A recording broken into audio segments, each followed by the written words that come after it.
সেটা তোমার ব্যাপার, ও তোমার জন্য তো কোনো ইয়ে করবে না। সব অ্যাপেই তুমি ডেটা শেয়ার করছো, তুমি যা ডেটা ইয়ে করছো সব অ্যাপেই শেয়ার করছো। ব্যাংকের ডেটা শেয়ার করে দিচ্ছে, ব্যাংকের ডেটা। হ্যালো হ্যালো, ভুলভাল জিনিসপত্র একটু মানে ইয়ে করাটা, ফ্রাইড রাইস করাটা একটু বন্ধ করো। হ্যালো মাম, হ্যালো। এগুলো মানে এইসবই এই দে ভিডিও ভিডিও ভিডিও আতে আতে আতে আতে মানে হয় তারপরে আমাদের একটা আর্জেন্ট কিছু, তারপরে তুমি তোমার যা করা তুমি করে নাও, আমি তো কোনো কিছু করছি না, কেউ কোনো কিছু করছে না।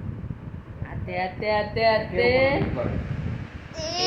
আতে আতে আতে আতে কারবার ডেটা ইয়ে করে কি লাভ হবে? কি করবে? ডেটা বিক্রি করে ইয়ে করে কি আতে করবে? আতে আতে লিগ্যাল আতে কেস হয়ে যাবে। এত কোটি ইউজার আছে ওর সারা বিশ্বে। ফেসবুক তো শুধু একজন করছে না, সারা বিশ্বের লোক করছে। করে কি লাভ হবে? এই দেখ করলি তো।